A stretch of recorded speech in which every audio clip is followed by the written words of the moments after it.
Hello and welcome to today's webinar, How to Encourage Your Child to Take on Challenges and Develop a Growth Mindset.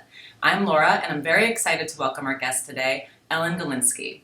Ellen is the president of the Families and Work Institute. She's also the best-selling author of Mind in the Making, along with the former president of the National Association of the Education of Young Children. She's also a mother of two and a grandmother of two.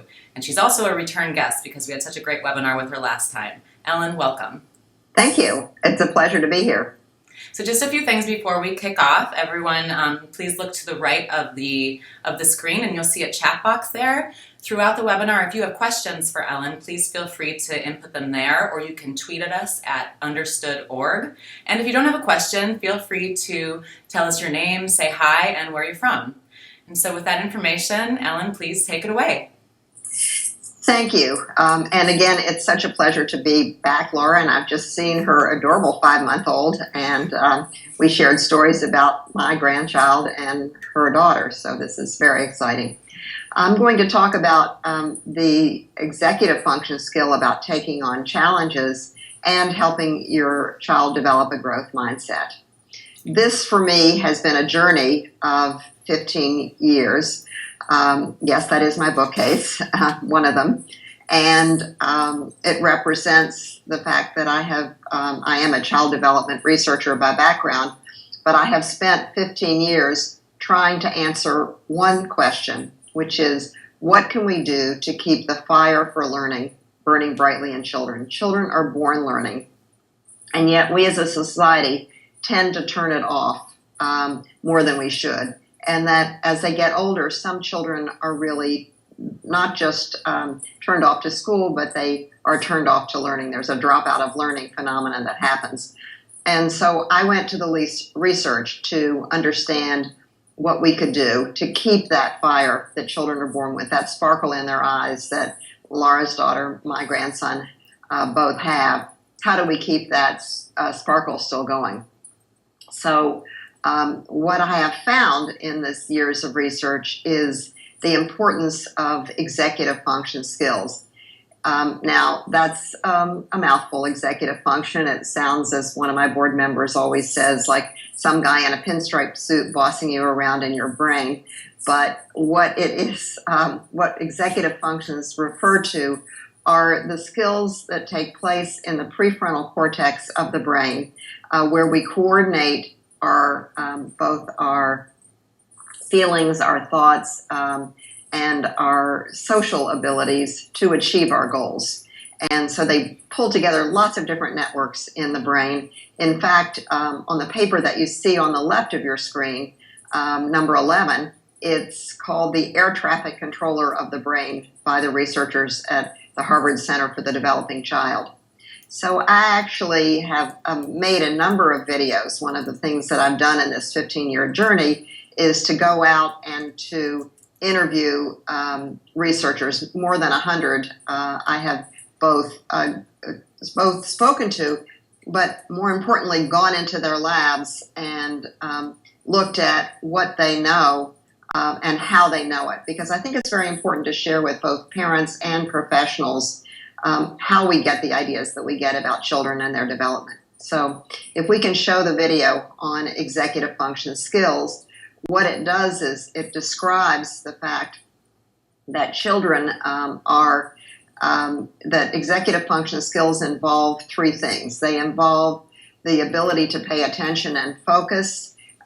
They involve the ability to remember what we know or to use what we know so that we can, working memory it's called, so that we can use it. They involve the ability to think flexibly, that is to respond to changing circumstances, and they respond to they involve the ability to not go on autopilot, but do what we need to do to achieve goals. In other words, to delay gratification, not to blurt out things, but to do what we need to do to achieve our goals. And Adele Diamond, one of the leading researchers on executive function, talks about them being as, if not more important than IQ, in predicting children's both ability to thrive now and in the future. Now, it may seem when you're talking about things like going on automatic or not getting distracted, or remembering, that those are the kinds of skills that you would have to sit still for. But actually, children are much more likely to learn these skills by being active. Megan McClellan, who's at Oregon State University, has been studying these skills for many years, ever since she found that they were almost 50% more likely to predict whether or not children graduated from college. And she has developed both measures of understanding executive function skills and ways to promote them. She's done research, for example, on taking the kind of childhood games that we learn to play as kids that are so normal, like Simon Says or Mother May I or Red Light, Green Light, and turning them into games that promote executive function skills.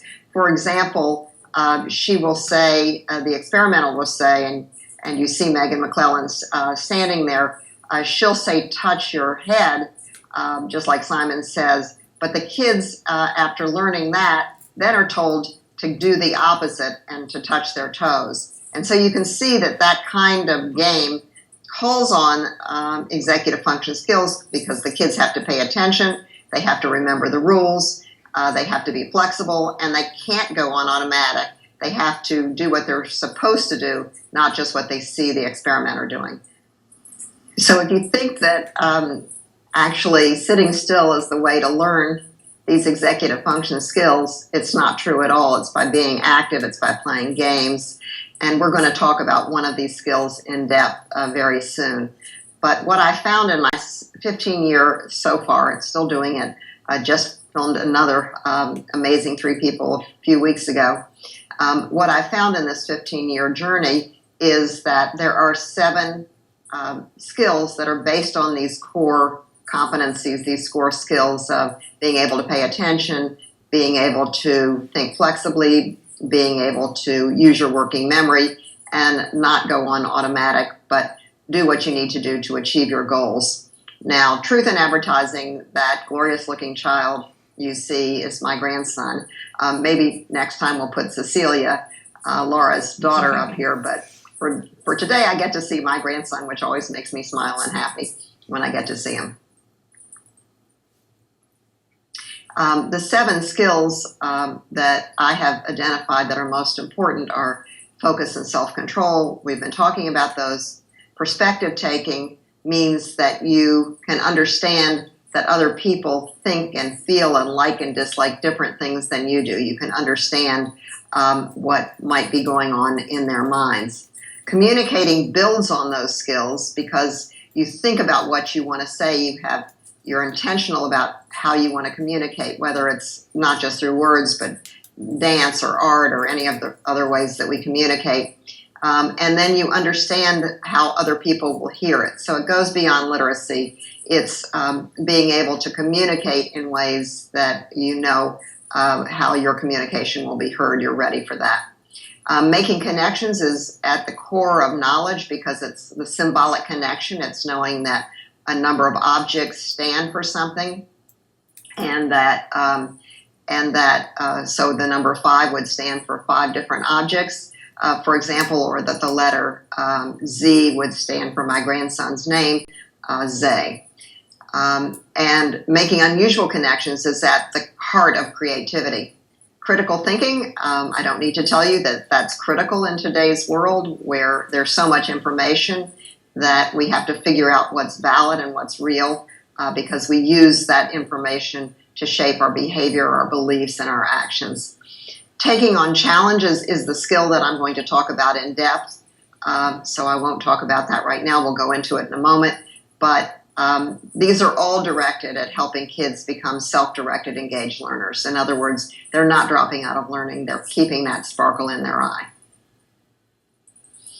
So taking on challenges is the subject that we're going to be talking about today. We'll go right into it. When I first started to look at the research, I had thought that this skill would be something like coping or resilience or grit or a skill like that.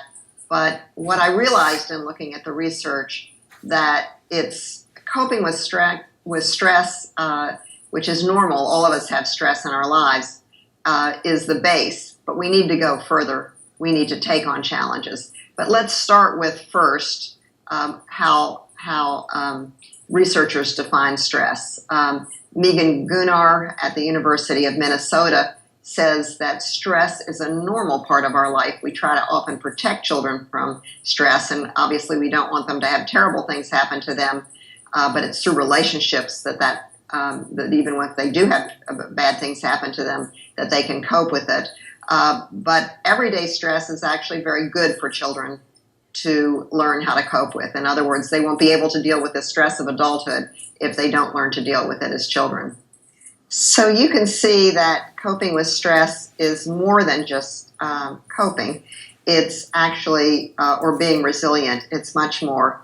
So we're going to do an exercise with you, and Laura will tell you how to do that. But if we go to the next overhead, I would like you to think about a time when you took on a challenge and to think about what are the strategies that you use. My mother would call it getting on the bike after you fall off. It might be doing that math problem that you didn't think you could do. It might be going to a new place. Whatever it is that a challenge that you've recently had that you've actually managed. Of course, being a parent is a challenge, and there are lots of challenges that we deal with there, and we try hard things. But what are the strategies that you used? If you can type them into the chat box, then Laura will share some of them with all of us in a few moments. Yeah, so please go ahead and type in the strategies, the challenges that you took on and the strategies that you used in the chat box. And you might need a few seconds to think about it. That's no problem. But as they come in, I'll let Ellen know.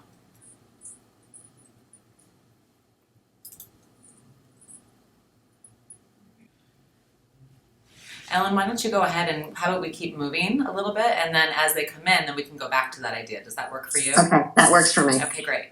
One of the first, what I've done in looking at the research is to look at the factors that matter, the things that actually help children both learn to cope with stress and to take on challenges. And this is a study that Megan Gunnar did. When she first began studying stress, there wasn't the technology to be able to look at children's saliva and look at the level of cortisol, which is the stress hormone in it. So she had to think of another way to get data on how to study stress with children. And the obvious and great way was pediatric visits. You could find the cortisol in the blood. Doctors draw blood when you have pediatric visits.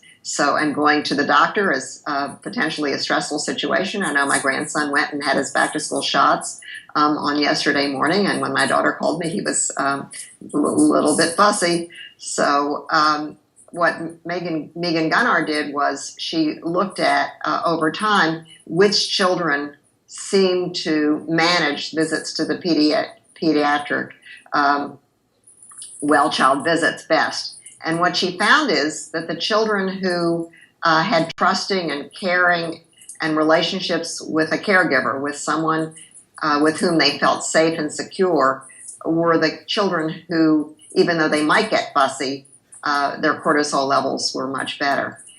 In fact, new research that Clancy Blair has just done, he's at New York University, has found that actually reacting to stress and then being able to manage it is a really much better profile, because it means that the child is attuned to the environment and then can manage what happens. So the children who are the most likely to develop executive function skills do get upset, but then can damp down or deal with that reaction. So I'm going to chime back in because we have some responses from the audience, which is great. We have one, this is related to the challenges that you take on and how you deal with stress as a result. We have a response, Ellen, from Sally Gotoff. I hope I'm pronouncing that right. I'm sorry as I look down at this laptop. And she says, or he, we're not sure, I attempt to gather information and details, and if I feel overwhelmed by the challenge, I try to break it down into smaller pieces. What do you think about that, Ellen? I think that's exactly right. There's a literature on coping with stress that shows that being able to reframe the situation and think of it in a way that is manageable, and then to take action are actually two of the most important strategies in dealing with stress and in coping with challenges. And here's another one we have from ER Masters. He or she says, and this is something that I do as well, I must say, talking through my plan of attack with someone I trust. And that goes to the issue that we're talking about right now, which is what researchers would call social support. That is, turning to people whom you trust and who can help you, and who are not going to tell you that you did it wrong or make you feel worse or judge you, but who are going to actually help you feel stronger and more able to deal with it. Social support is absolutely critical to both coping with stress and taking on challenges. And let me just mention one more here, and thank you everyone for your quick responses. This is fantastic. We have one from Vachoa6, and this person says, positive thinking and letting myself know I can do it. Yes, exactly. And again, reframing the situation, that is, taking it from a negative to a positive. I'm thinking of the other night when my husband spilled a bottle of olive oil that he had gone to miles to go get, and the first thing he did was drop it on the kitchen counter, and it broke. And he was feeling like, oh my gosh, he was so upset he was going to have to drive back and get it because he wanted the olive oil. And then he thought, well, I got home safely and I can always go get a bottle of olive oil. So reframing the situation, thinking about it in a positive way, and then making an action plan, taking action, are incredible ways of both coping and taking on challenges. Another way that's really important, a factor that matters, this is in terms of our children, is the way that we communicate our stress to children. When children get stressed, we sometimes get stressed. Only think about going to a playground and looking at how kids deal with the playground is a great example of this. And look at when the kids start to go on the high slides, and which of the parents go, ugh, and which of the parents who can support their child in trying something. Now, of course, there's some children that you should go to because they might go flying off the high slide. But our own way of communicating, even very subtle, and even with teeny tiny infants, makes a difference. This is an experiment that Joe Campos did that I just love. And it is, they put children on what's called a visual cliff. They're in a box with a checkerboard pattern. You can see it under that little boy. And there's plexiglass covering it. And it's an apparatus that's off the floor, like the height of a desk. And then the checkered pattern disappears, and you can see down to the floor. It's like going to one of those restaurants where you can see down to the basement below it. Sometimes it feels a little freaky. Well, look at what children do. When they see that, they immediately look to the adults to see whether the adult conveys to them that it's okay or not okay to move ahead. It's amazing how our faces, even for really little children, 9-month-olds, make such a difference. Another factor that matters and is so important is giving children some control. A study that Megan Gunnar was doing, they were actually trying to look at gender differences in how kids reacted to fearful situations. So they had a mechanical toy, obviously not truly scary, but if you turn it on, it made a lot of noise. And they were looking to see whether boys or girls reacted differently. And what they found was that different kids have different thresholds for reacting to something like that. But what really mattered was if the adult turned it on, the kids got much more freaked out than if you gave them the switch and they could turn it on or off. And again, there are 3 studies that are just out in 2015 showing that if we try to fix things for kids when times are difficult, they're much less likely to learn this executive function skill of taking on challenges. One experiment, for example, was with a jigsaw puzzle and watched how children and adults did it together. And if the adults took over and did it for the child or didn't give the child helpful hints and let the child struggle with a challenge that was just hard enough, a little bit of a stretch, but not too much of a stretch. The kids later on, when they were 4 and 5, and even into the first 3 grades, had a better executive function skills and did better academically. Another factor that matters is managing your own stress, managing your own reaction. And this is new research that Phil Zalazzo from the University of Minnesota has done, where he has taken some of the exercises that are typically given to adults in mindful training and shared them with children and shown that they made a very big difference in whether children could manage stress and could cope in positive ways and could try the next hard things. So Phil has children learn to breathe, to understand how to take deep breaths and calm down, how to focus on things as a way of promoting this skill. Another factor that matters is actually maybe surprising. It's encouraging children to pretend, to step back. And I'm sure that some of the people participating today wrote in about this, but if we think about ourselves in the third person, or we think about how someone we admire would handle something difficult, we are much more able to take on a challenge. This research that Stephanie Carlson has done has looked at how children deal with tasks that are really boring and not fun. And in this case, this little boy and the other children whom she studied, a toy gets put into a clear plastic box and for them to play with later. And then after they do a few things, they are given a set of keys that hopefully will open this clear plastic box, but none of them work, although they saw another set that did work beforehand. So Stephanie is looking at how long the children persist at this boring task of trying all the keys to get inside, and she finds that the children who pretend to be, in this case the little boy is pretending to be Batman, are much better able to take on challenges.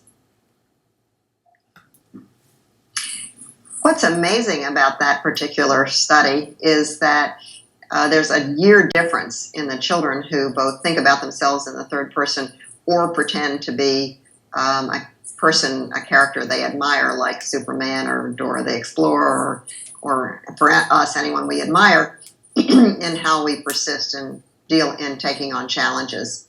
The final factor that I want to talk about, and the subject of the webinar today, is helping children take on a growth mindset. This is the research of Carol Dweck at Stanford University, and it really began for her when she was in the 4th grade. And her teacher, Mrs. Wilson, lined up all of the children in the classroom by what she thought their IQs were. In other words, the smartest kids were in the front, and the kids she thought were dumber were in the back. Well, Carol had gone to school with all of these kids from the time that she was little. She was in a school that stayed pretty consistent. Not a lot of kids moved in and out. And she thought that some of the kids who were getting put in the back weren't really that different from the kids who were put in the front. So she's been trying to unlock the secrets of what helps children take on a challenge, to try that next harder problem throughout her whole career.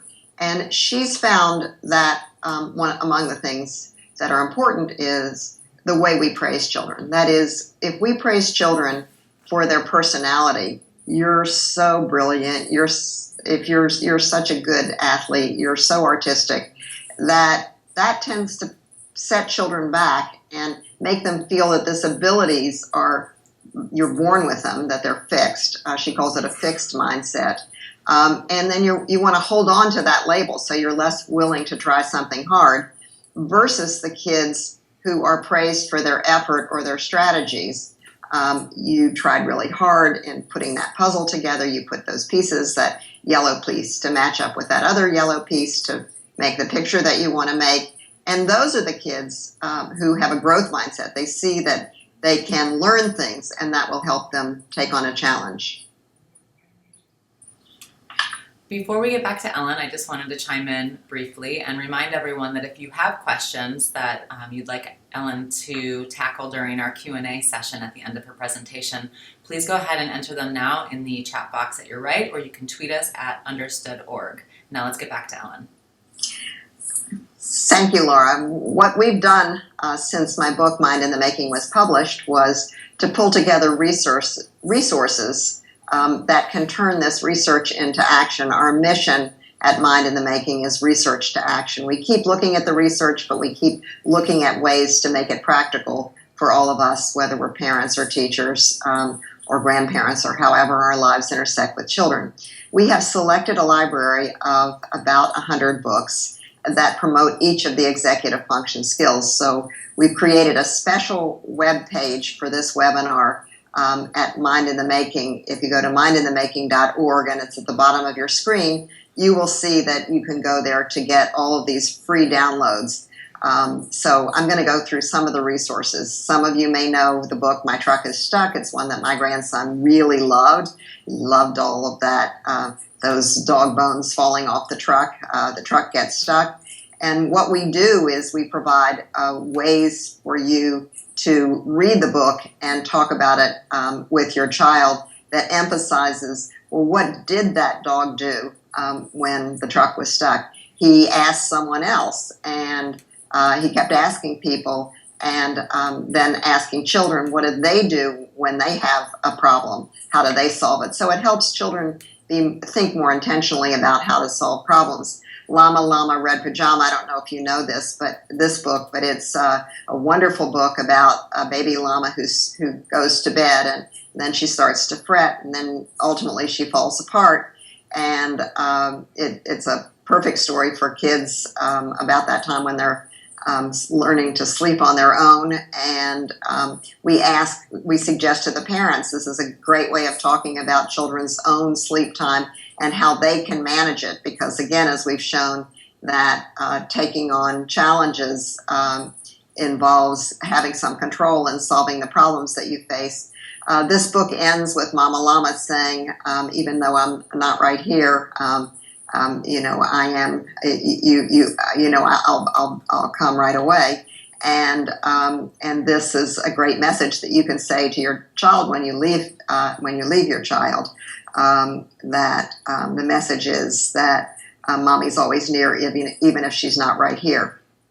Another book is Owen, and you may know that book where he has to give up his comfort blanket and how he does that. Great for talking about taking on challenges and what they think of the interfering lady and all of the suggestions that she makes that are not very helpful. And again, giving children a chance for how they have dealt with something difficult. We go on to older children, like Knuckle Bunny is another book that talks about taking on challenges.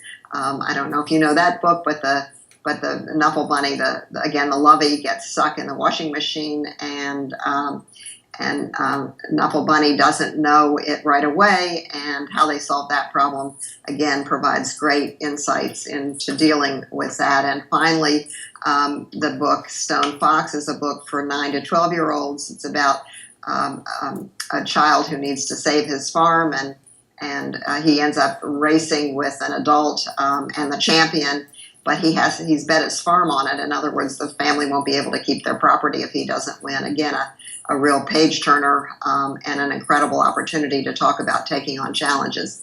We've also developed what we call prescriptions for learning for taking on challenges. We've gone through websites and because we do talk to parents and teachers all of the time, and everyone whose life is involved with children, including pediatricians. We have these as prescriptions for learning. They're, again, free and on the web. You can find them on our landing page. We've done more than 100 of them. I've just pulled out some about some of the issues that are most frequent, they're in Spanish and in English as well. So starting childcare, and what you'll see when you pull these out, when you go to our website, and I hope you will, to download them, is that all of these prescriptions for learning go back to the researchers you've heard. And our intention with these tips is to take the everyday problems that parents face, and instead of seeing them as behavior management kind of problems, see them as opportunities to teach skills.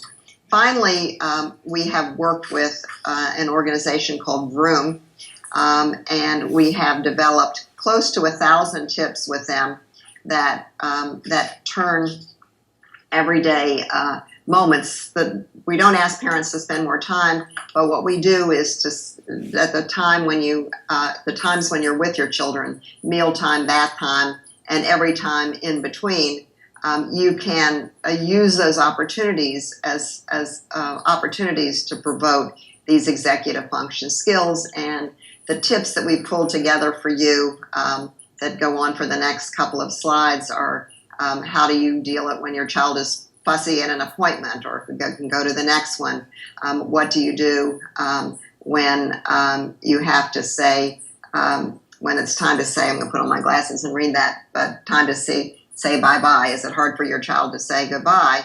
And if you go on to the next one, what do you do when your child gets fussy at the supermarket? How do you deal with that? And here are ways to help your child take on the challenge. On to the next one. When you're at a playground and your child wants to do something that he or she hasn't done before, what are the ways that you can help your child manage that? And in all of these tips, you will see the Brainy background, because we always share the research in everyday language. These are about 250 characters or less, but we share the research, the basis for creating all of these tips. We can go on to the next to last one, which is mealtime, and your child is fussy. And so how do you enlist your child in helping you, and all of the things that you can teach. And finally, cleaning up. And again, not always a favorite thing. If your child is like my children were and my grandchildren are, that can be not a fun time. And again, it's an opportunity to promote the brain development, particularly the executive function skill of taking on challenges. So I hope that you will go to our website. You can download all of those. I also encourage you to go to joinvroom.org, because then there's a free app that you can get for any kind of smartphone that you have, and you can, like I do, get a daily tip that will tell you, every morning at 9 o'clock, which is the time that I've selected, I get a tip with my grandson's name in it and things that I can do to promote his brain development. Not asking you to spend endless extra time, but taking the time that you already have and turning it into a joyful and inspiring way to build your baby's brain. So I hope you will go to Join Vroom, download the app, and download the tips that we have. Okay, Laura, I'm ready for any questions that might have come in. Well, thank you so much. This is such fascinating stuff, and you explain it so well. And I can tell by our audience reaction that that they are very enthusiastic about it as well. We have a lot of questions, so I'm just going to jump right in. This one comes in from Denise KL54. This person is asking, well, you were mentioning tips just at the end there. She's asking about what are some of the most basic techniques that you can use with your kids to encourage their growth mindset. I'm sure you have plenty of ideas, but maybe just a few that are top of mind for you. When you see your child struggling, don't fix it for your child, assuming that it's a doable task, and then help your child, give helpful hints about how your child can do it. Well, if you tried this, or if you tried that, or what ideas do you have? And then let your child really do it. And then when your child does it, say, you did it. It was really hard, but you did it. That's encouraging effort. Again, Carol Dweck has found that if you encourage effort or strategies, your child is much more likely to understand that when you try something new, your brain actually changes. You build new connections in your brain. And when your children understand that, in fact, she's been teaching 7th and 8th and older kids how the brain actually works. And they can see that when they're learning, their brain is developing new connections, and it helps them be more open to learning something new. This next one comes in from Karen Kelsch. Karen asks, can these skills be developed in older children, like middle school and high school? Perfect question for me right now because I'm working on a book for exactly those ages. Yes, it's never too late. Always great if we start early, but it's never too late. Even with grown children like I have, promoting skills is really important. What the new research on the teen years is showing in terms of executive function skills is that is actually one of the best times for learning these skills. The brain goes through a reorganization in the early teen and teen years that's comparable to the kind of reorganization that happens in the early years. So these skills, and my book will take a little while to get out, but I'm looking at what are the most important skills that we can encourage in our children and exactly how to do it, just like I've done with Mind in the Making for younger children. And so speaking of older children, this one comes in and I need to look down to read this question. This is from an anonymous user. This person says, I need help with college-age students who are reluctant to believe in a growth mindset. Is there research on college students or activities specifically for that age group? I teach success strategies at a state college, and I'm amazed at how cynical students are when presented with growth mindset studies. This makes me, one more thing, I'm sorry, this makes me believe that these students have adopted fixed mindsets about themselves. Well, if I were in that situation, I would actually share some of the research. Carol Dweck works with a lot of sports stars, so yes, it's not just little children whom she's working with, and can find that having a fixed mindset, even if you're a world champion tennis player, can stop you from continuing to work on and practice the skills that you learn. So again, learning about how the brain works, looking at some of Carol's research, college-age students can probably read Carol's research, and asking them to discuss it, or even putting them in an experimental situation where you try. What Carol has done is with taken two classes. She and her colleagues have taken classes of older one group of kids that's exactly matched in academic competence with another class, and the teachers in those classes praise effort and strategy versus the teachers in the other class who praise so-called inborn characteristics, and found that the grades really began to differ over time, that even though the kids were equal, that teachers can make a big difference. So kids may have had years of this, but the cool thing about a growth mindset is that it's not too late, that this can change pretty quickly, as you could see the children who, even in an exercise in the lab, who were praised for their effort or strategies could change pretty quickly and feel more confident in themselves. And then continuing to encourage them as they do it, and asking them the same question that I ask you, which is, what are the strategies that you use to succeed, and getting a list of strategies that will help kids learn to take on challenges that come from the group. That can be a very helpful thing because they'll learn a lot from each other more than they can sometimes learn it from the so-called college instructors or the high school teachers. And this next one comes in from Living Joy Out Loud. What a great name. This person has a 6th grader with executive functioning issues. And this person is asking, can we develop or do we just accommodate? Meaning develop the executive functions, I assume.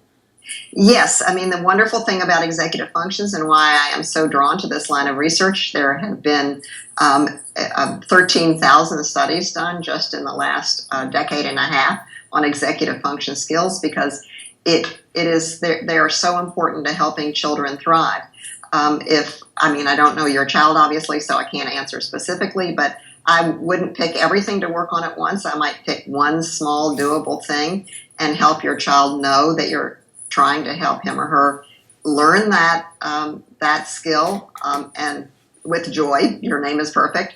Not make it, like odious and awful, but how are you going to help your child learn that, and have your child come up with ideas for how he or she can work on it. I've been interviewing for my new book. I've been interviewing teens, and I've asked them how they've learned the skills that they've learned, because I've asked them to talk about being in a tough situation and what they did to manage. And what has struck me among these young people, all the way through junior high and high school, is that no one has intentionally taught them these skills. We tend to think of learning as learning content, not learning these skills.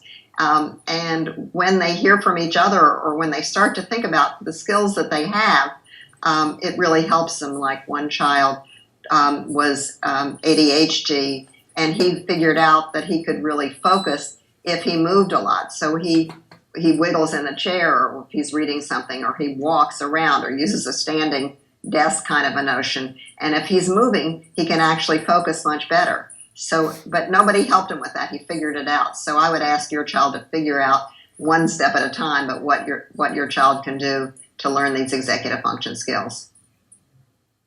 And as I mentioned, lots of great conversation happening in our chat box. I see that Sally Gotoff just responded also to the question you just responded to. So thank you for talking amongst yourselves as well. I think that's wonderful. We're gonna have one more question because unfortunately we're running out of time. This is another one from Karen Kelsch. She asks you, Ellen, where can we find the teen tips while we wait for your book? Oh gosh, I'm working as fast as I can. What I've done is I've spent a year reading the research on the brain development of young children. I'm off to a conference in the Netherlands that are bringing together the best researchers on teens, and then that's in like 3 weeks. And then I'll start writing them. I'll be putting them out as I do them, but I'm reluctant to put them out now. What I would do if, as the parent of a teen now, is to take the kind of tips that I've shared with you today, because what we do when we teach these, and we've developed mind in the making training with school systems all over the country, is that we start with the adults. We use the research on children and have the adults work on their own executive function skills, and then begin to teach them to children. So all of the studies that I've shared with you today have applicability for teens. I'd start with the best grounded research there and adapt them, and I'll do this as fast as I can. But thank you for encouraging me that it's a good thing to do. Well, thank you so much, Ellen. And I can't resist because, well, number one, I'm going to be following your research and looking at all of your materials as I continue to raise my new daughter, Cecilia. And I have to show a photo since you mentioned her. Here, everyone. This is why I've been gone for a little while. So I'm very proud of my new daughter, and Ellen, thank you for calling her out. And Ellen, I just have to say thank you so much for being here. We are so lucky to have you. You've been wonderful. Well, I look forward to doing something in the near future. I love working with Understood. Wonderful. Thank you. Thank you, everyone, for joining, and please check our calendar to check out our upcoming chats and webinars, and have a great Thursday, Friday, and weekend. Bye.